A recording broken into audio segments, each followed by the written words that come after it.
Hai semua, Masak Pasti Jadi Istimewa Ramadan 2022 akan verify 30 resepi viral untuk berbuka maupun bersahur. Hanya di Masak Pasti Jadi, tak pandai pun boleh. Sebelum itu, tekan butang subscribe dan on notification sebagai tanda sokongan.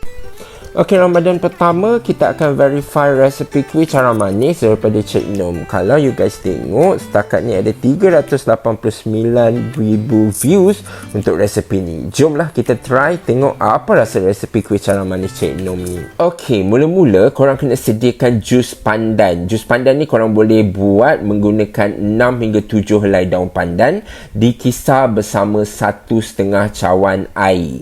So korang kisar sampai hancur.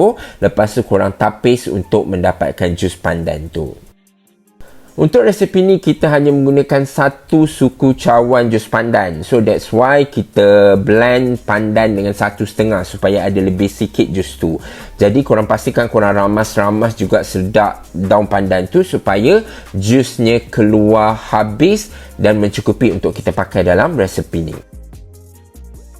Untuk penyediaan kuih cara manis ni kita hanya menggunakan blender. Macam saya kata, kita akan menggunakan 1 suku cawan jus pandan. So jus pandan yang kita dah blend tadi, kita gunakan 1 suku cawan sahaja. So boleh guna cup yang standard, jadi kita akan gunakan cup tu untuk sukat bahan-bahan lain juga. Okey, seterusnya kita masukkan 2 cawan tepung gandum. Ingat menggunakan measurement cup yang sama. Maksudnya cawan yang sama, korang masukkan air pandan tadi. Tepung gandum pun menggunakan cawan yang sama. Okey, seterusnya kita akan masukkan santan. Tapi resepi hari ini kita menggunakan santan kotak. Jadi kita menggunakan setengah kotak kecil santan. Lebih kurang setengah cawan. Dan kita campurkan dengan sedikit air sehingga mencukupi 1 cawan. Dan selepas itu kita tambah 1 lagi cawan air untuk kita mencairkan santan pekat tu. Sebab biasalah santan kotak ni kan lebih pekat daripada santan perah.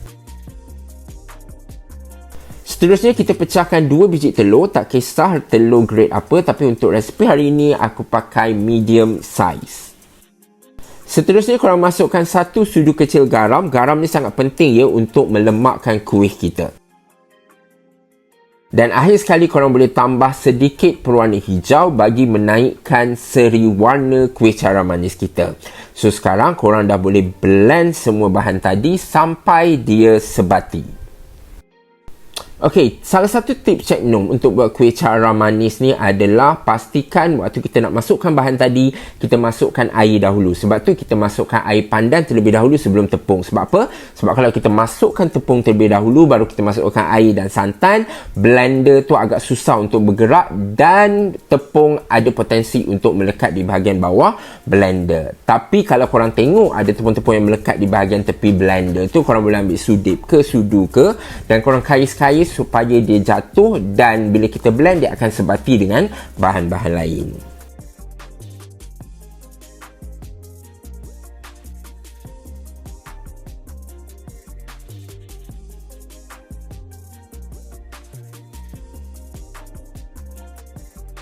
Seterusnya korang boleh sambung blend bahan-bahan tadi dan lepas tu bila dah siap korang boleh ready satu bekas yang bermuncung macam ni supaya mudah untuk korang tuang ke dalam acuan nanti. So jangan lupa korang kena tapis bahan-bahan yang kita blend tadi supaya kita mendapatkan tekstur kuih yang smooth dan juga cantik.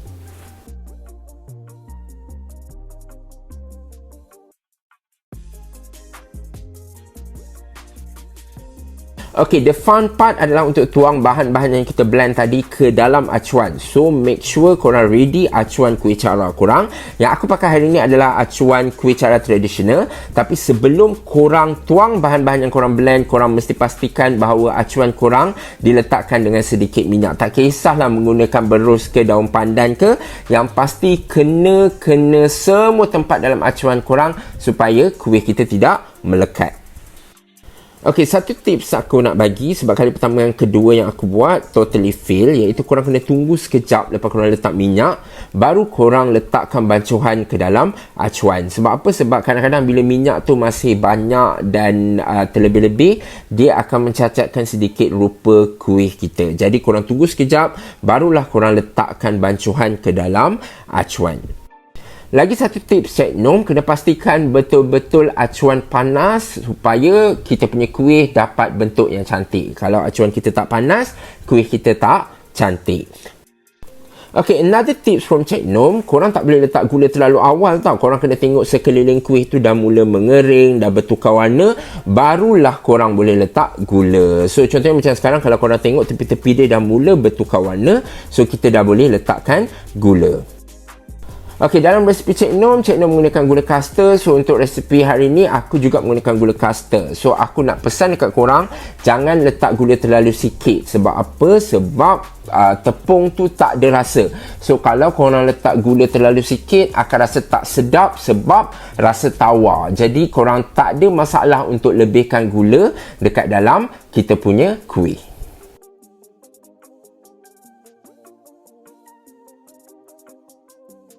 Okey, so lepas tu korang boleh tutup dengan apa saja penutup untuk pastikan kuih kita masak, lebih-lebih lagi di bahagian atas kuih. So korang boleh buka sekejap nak tengok, kalau warna dia masih tak sekata, maksudnya dia belum masak. Oh ya, pastikan api kecil sahaja untuk masak kuih ni agar dia masak sekata. So kalau korang tengok macam yang ni, warna dia dah lebih kurang sekata, korang boleh cek pula sama ada bawah dia dah masak atau belum. So macam kita tengok sekarang ni, bawah dia dah okey, so maksudnya kuih kita dah masak. So bolehlah kita angkat kuih kita daripada acuan.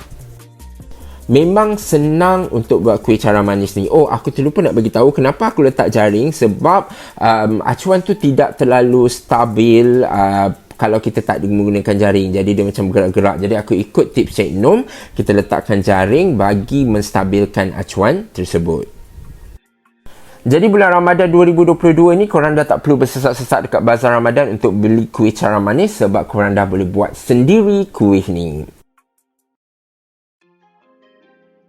Selain daripada mudah untuk disediakan, kuih ni memang sedap menggunakan resepi Cik Nom. Betul kata Cik Nom, kuih ni walaupun dah sejuk, dia tetap lembut. Kalau korang tak percaya, korang boleh cuba. Jadi setakat ni saja, selamat mencuba resepi kuih cara manis daripada Cik Nom. Dan Masak Pasti Jadi ingin mengucapkan selamat berpuasa. Kita jumpa esok.